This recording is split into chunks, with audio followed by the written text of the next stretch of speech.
Good evening students.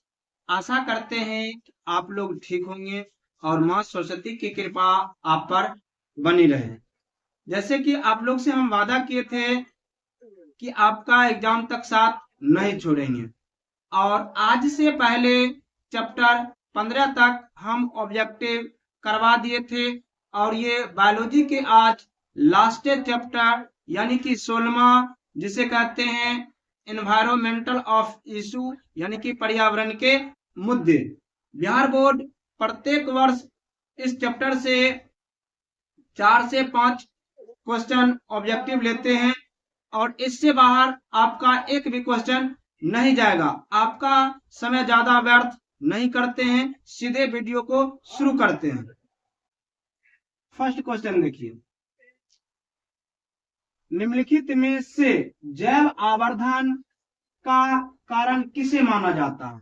अब देखिए, जैव आवर्धन वह प्रक्रिया होती है जिसमें विषैले रासायनिक पदार्थ जैसे पारा और डीडीटी ये खाद्य श्रृंखला के उच्च पोषण स्तर में एकत्रित होते जाते हैं, और इसका ना ही तो पाचन होता और ना ही उत्सर्जन होता है, जो जीवों के लिए हानिकारक एवं विषैला होता है। देख लीजिए ऑप्शन पारा और डीडीटी, ये दोनों गैस जैव आवर्धन का मुख्य कारक माना जाता है, यानी कि ऑप्शन ए और बी दोनों सही है, यानी option number C right answer है।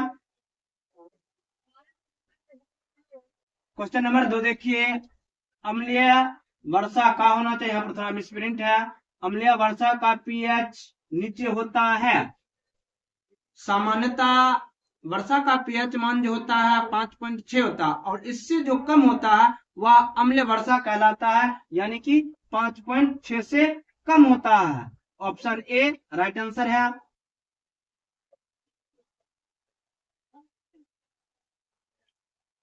जल में ई कोलाई की अधिकता किसकी सूचक है? अब देखिए, ये ई कोलाई एक प्रकार के जीवाणु होता है, और ये मनुष्य या फिर पशुओं के मल जल में पाए जाते हैं। तो देख लीजिए ऑप्शन, पानी का खारापन नहीं, औद्योगिक प्रदूषण नहीं, वाहित मल जल प्रदूषण होता है। ई कोलाई जो होता है ये जीवाणु वाहित मल जल के प्रदूषक होते हैं, चाहे प्रदूषण होते हैं। ऑप्शन नंबर से राइट आंसर है।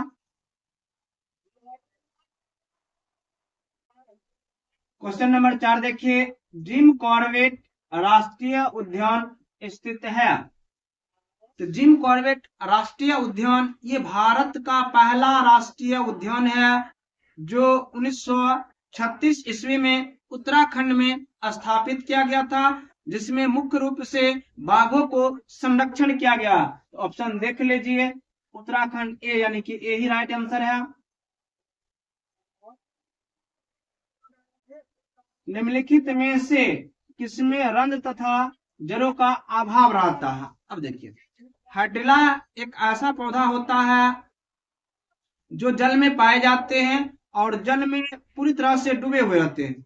इसमें वास्तविक जड़ और रंध्र का अभाव होता है। तो देख लीजिए ऑप्शन सी राइट आंसर होगा इसका, हाइड्रिला।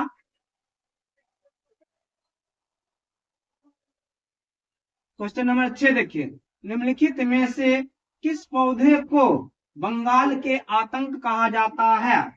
अब देखिए, 19वीं शताब्दी में बंगाल के नवाब के द्वारा यूरोप से जलकुंभी के खूबसूरती फूलों को देखकर इसे बंगाल में लाया गया था। जब इसे किसी नदी या तालाब में रखा गया, ये काफी तेजी से वृद्धि विकास करने लगे थे, और वहां के जलीय जीवों के लिए ये संकट के कारण बन गए थे, क्योंकि ये ऑक्सीजन को अवशोषित कर लेते, जिससे जलीय जीव मरने लगे थे। इसलिए जलकुंभी को बंगाल के आतंक कहा जाता है। तो देख लीजिए, निम्नलिखित में से किस पौधे को बंगाल के आतंक कहा जाता है? जलकुंभी को बंगाल के आतंक कहा जाता है। ऑप्शन ए राइट आंसर है।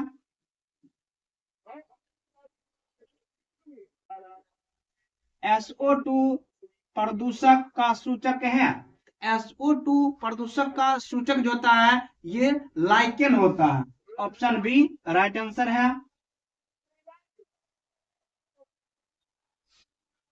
WHO के द्वारा ध्वनि प्रदूषण का कौन सा मानक सही है? तो वर्ल्ड हेल्थ ऑर्गेनाइजेशन के अनुसार 45 डेसिबल जो सूचक होता है नहीं, ये इसका मानक सही होता है। यानी कि WHO के अनुसार ध्वनि प्रदूषण जो होता है ये 45 डेसिबल इसका मान सही होता है। तो देख लीजिए 20 से 30 डेसिबल, ये जब आप फुसफुसा कर बात करते हैं तो वो होता है 20 से 30 डेसिबल। यानी ऑप्शन राइट है 45, यानी कि ऑप्शन बी राइट आंसर है। क्वेश्चन नंबर 9 देखिए, अम्लीय वर्षा के कारक है। अम्लीय वर्षा के कारक जो होता है ये नाइट्रोजन डाइऑक्साइड, या इसके स्थान पर रह सकता है नाइट्रोजन ऑक्साइड, और सल्फर डाइऑक्साइड जो होता है ये अम्ल वर्षा के मुख्य कारक होता है। ऑप्शन बी राइट आंसर है।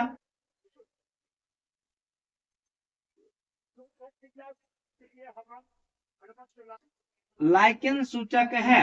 अब देखिए ऊपर में पूछा था SO2 प्रदूषक है, और यहाँ पर पूछ रहा है लाइकेन सूचक है। तो SO2 प्रदूषक के लाइकेन सूचक होता है। ऑप्शन बी राइट आंसर है।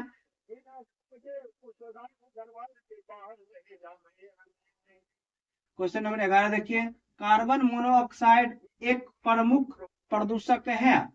अब देखिए कार्बन मोनोऑक्साइड जो होता है कि जिसे CO कहते हैं, ये CO जो होता है पुराने वाहनों में डीजल पेट्रोल के अपूर्ण दहन से निकलती है, और ये वायु प्रदूषण करवाने में अहम भूमिका निभाते हैं। यानी कि कार्बन मोनोऑक्साइड जो होता है ये वायु प्रदूषण के कारक होते हैं। ऑप्शन ए राइट आंसर है। क्वेश्चन नंबर 12 देखिए, फोटोकेमिकल स्मॉग में कौन हमेशा उपस्थित रहता है? तो फोटोकेमिकल स्मॉग में ओजोन जो होता है यानी कि O3 ये हमेशा उपस्थित रहता है, और इसका निर्माण जो होता है नाइट्रोजन ऑक्साइड और हाइड्रोकार्बन की सूर्य के प्रकाश में प्रतिक्रिया से बनती है। ऑप्शन ओजोन देख लीजिए, ऑप्शन बी राइट आंसर है।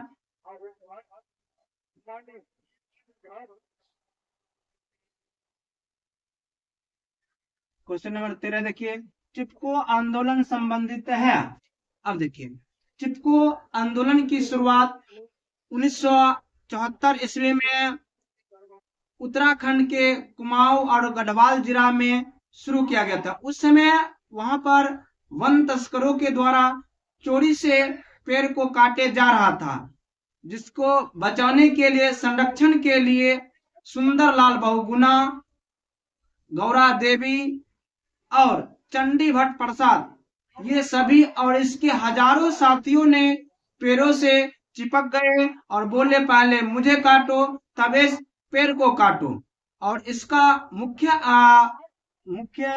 संबंधित जो है चिपको आंदोलन का मुख्य कारक जो था ये वन को बचाने यानी कि वृक्ष को बचाने से है। तो ऑप्शन देख लीजिए, वृक्ष लगाने से नहीं, वृक्ष को काट कर गिराए जाने से बचाने, यानी कि चोर लोग जिसको काट रहा था वन तस्कर उससे बचाने से संबंधित है। ऑप्शन बी राइट आंसर है। क्वेश्चन नंबर 14 देखिए, प्रकाश रासायनिक धुंध या फिर स्मॉग कह सकते हैं या फिर धुआं कह सकते हैं में निम्नलिखित में से क्या पाया जाता है? अब देखिए क्या पाया जाता है। सबसे पहले देखिए फोटोकेमिकल बनता कैसे है, नाइट्रोजन ऑक्साइड और हाइड्रोकार्बन से सूर्य के प्रतिक्रिया से बनती है, और जिससे पेन का निर्माण होता है, इसमें ओजोन का भी निर्माण होता है।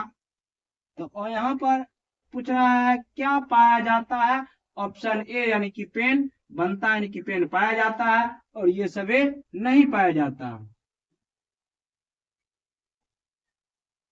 क्वेश्चन नंबर 15 देखिए, प्रकाश रासायनिक धुंध कोहरा इनमें से किससे बनता है? अब देखिए ऊपर ही बताए थे प्रकाश रासायनिक या फोटोकेमिकल का ही है। अब प्रकाश रासायनिक धुंध कोहरा, इसका निर्माण जो होता है सूर्य के प्रकाश में नाइट्रोजन ऑक्साइड और हाइड्रोकार्बन से बनता है, जिससे ओजोन, पेन और नाइट्रोजन ऑक्साइड का निर्माण होता है। ऑप्शन देख लिए, ओजोन भी बनता है, पेन भी बनता है और नाइट्रोजन डाइऑक्साइड भी बनता है, यानी ऑप्शन बी राइट आंसर है।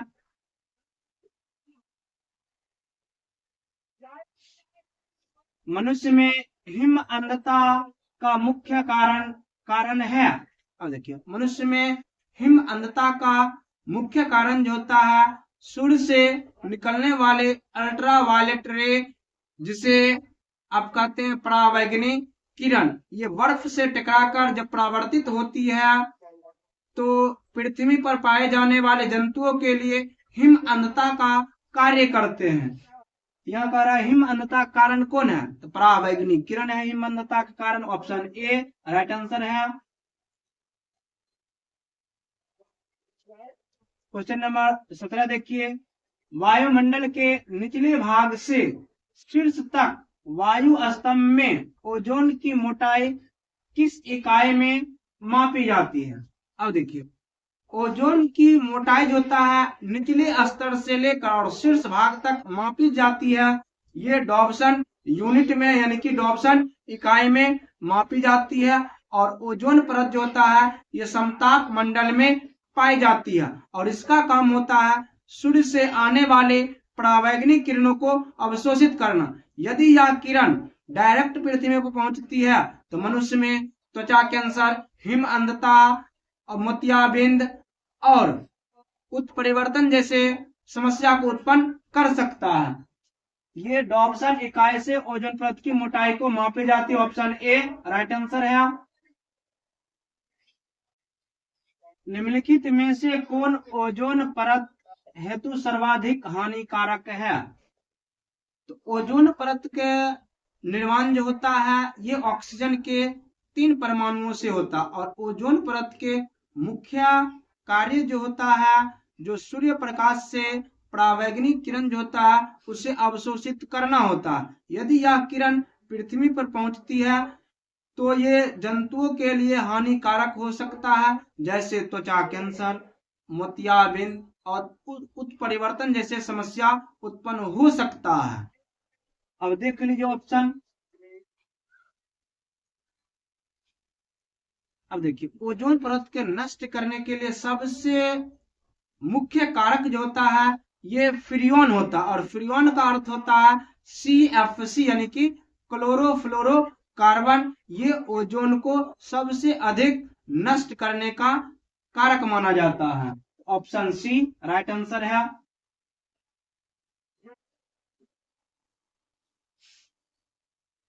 निम्नलिखित में किसके द्वारा सर्वाधिक सौर ऊर्जा का अवशोषण होता है? ऑप्शन देखिए, पौधे रोपण से इससे होता है, फसल उगाने इससे भी होता है, घास उगाकर इससे भी होता है और यहाँ पर कह रहा शैवाल लगाकर। और यहाँ पर देखिए क्वेश्चन पर सर्वाधिक ऊर्जा, सर्वाधिक सौर ऊर्जा का अवशोषण जो होता है ये शैवाल लगाने से होता है, ऑप्शन डी राइट आंसर है।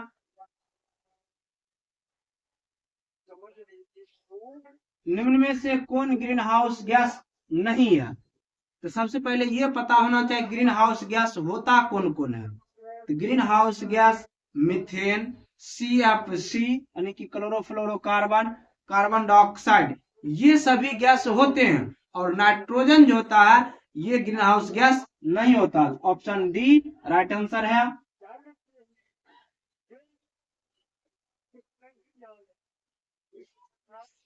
बाईस नंबर देखिए, इनमें से कौन सी ग्रीन हाउस गैस है? ऊपर पूछा था नहीं है, अब यहाँ पूछ रहा है। तो मीथेन भी है, कार्बन डाइऑक्साइड भी होता है, क्लोरोफ्लोरोकार्बन भी होता है, यानी कि इनमें से सभी होता है, ये ग्रीन हाउस गैस होता है, ऑप्शन डी राइट आंसर है।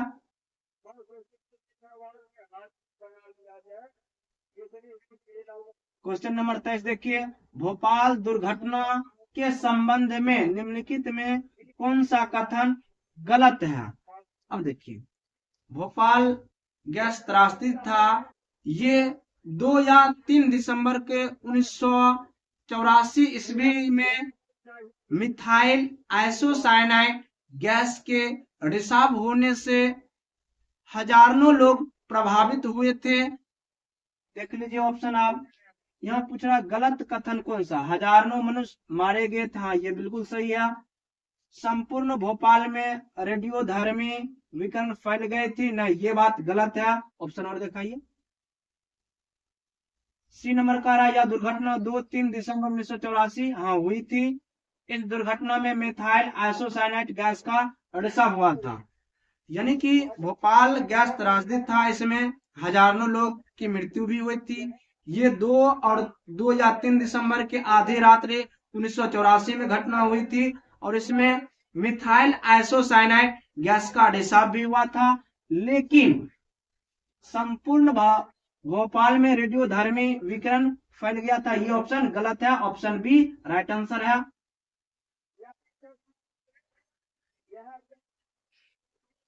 क्वेश्चन नंबर 24 देखिए, ग्रीन मफलर किस प्रकार के प्रदूषण के निवारण हेतु प्रयुक्त होता है। अब देखिए, ग्रीन मफलर का अर्थ होता है कि अधिक से अधिक पेड़ पौधे लगावे, जिससे वायु प्रदूषण कम से कम हो सके। ऑप्शन देखिए, मृदा जल वायु ध्वनि नहीं, ग्रीन मफलर का संबंध होता है ये अधिक से अधिक पेड़ पौधे लगाने से होता है, जिससे वायु प्रदूषण कम हो सके। ऑप्शन सी राइट आंसर है।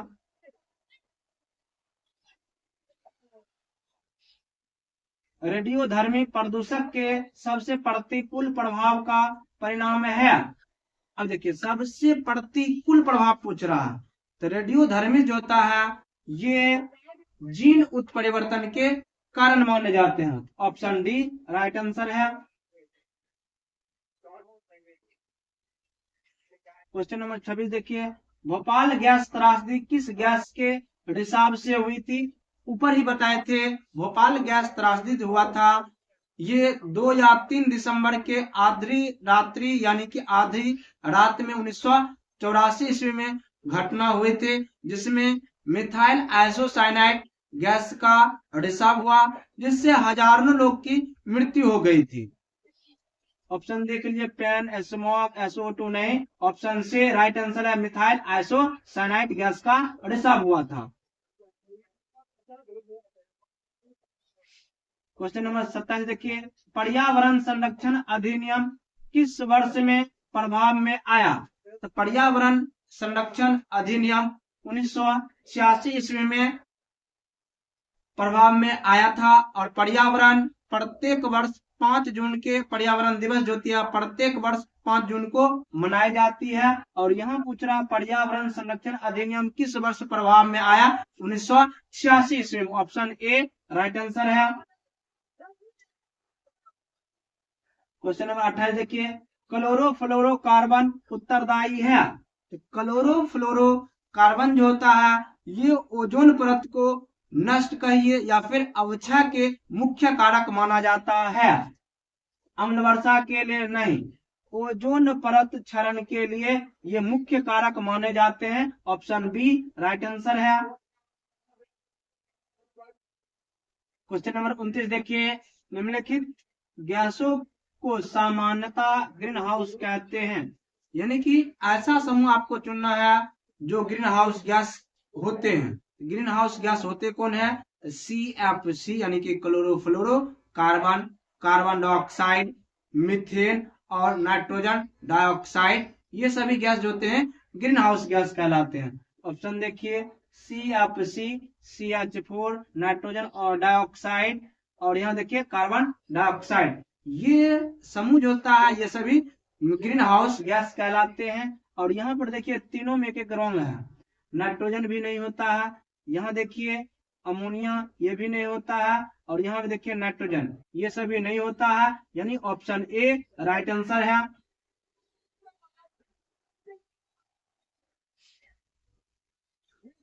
क्वेश्चन नंबर 30 देखिए, बढ़ती हुई त्वचा कैंसर एवं उच्च परिवर्तन दर का कारण है। अब देखिए, बढ़ती हुई त्वचा कैंसर के मुख्य कारण जो होता है ये ओजोन के अवक्षय से होता है, क्योंकि सूर्य प्रकाश से जो परावैंगनिक किरणें यानी कि अल्ट्रावायलेट रेज आता है, ये यदि पृथ्वी पर डायरेक्ट पहुंचती है, ये त्वचा कैंसर के मुख्य कारक बनते हैं। ओजोन क्षरण के कारण ऑप्शन बी राइट आंसर है। क्वेश्चन नंबर 31 देखिए, सुंदरवन राष्ट्रीय उद्यान स्थित है। तो सुंदरवन राष्ट्रीय उद्यान जो होता है ये पश्चिम बंगाल में स्थित है, जिसमें बाघों को मुख्य रूप से संरक्षण किया जाता है। ऑप्शन सी राइट आंसर है।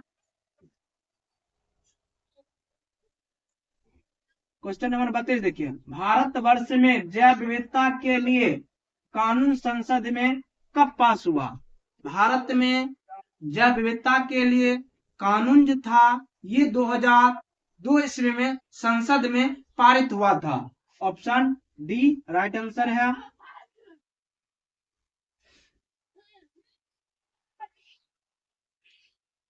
निम्न में से कब चिपको आंदोलन हुआ? अब देखिए, चिपको आंदोलन की शुरुआत थी 1974 ईस्वी में हुआ था। यहाँ उत्तराखंड के गढ़वाल और कुमाऊं जिला में वन तस्करों के द्वारा पेड़ों को चोरी से काटा जा रहा था।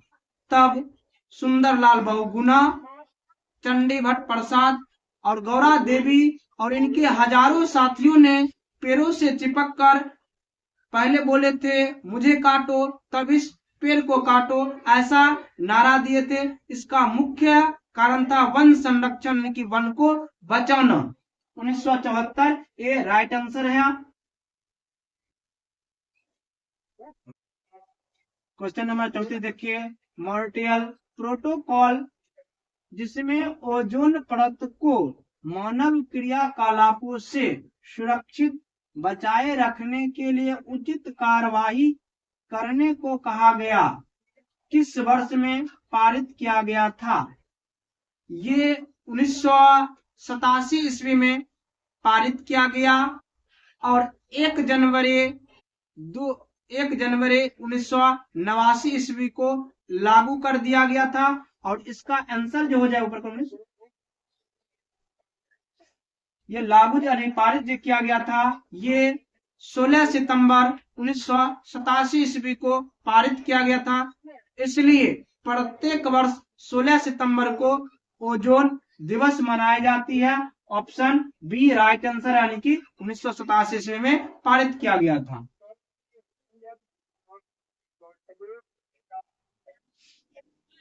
क्वेश्चन नंबर 35 देखिए, अगर जैव मंडल में CO2 को हटा लिया जाए तो कौन सी जीव पर सर्वप्रथम बुरा प्रभाव पड़ेगा?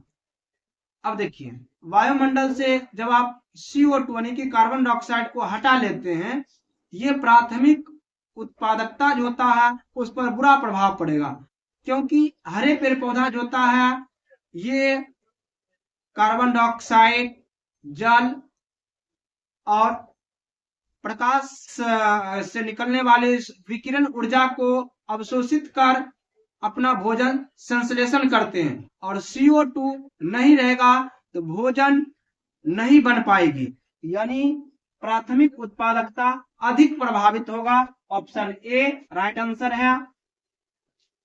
आज का ये लास्ट प्रश्न था।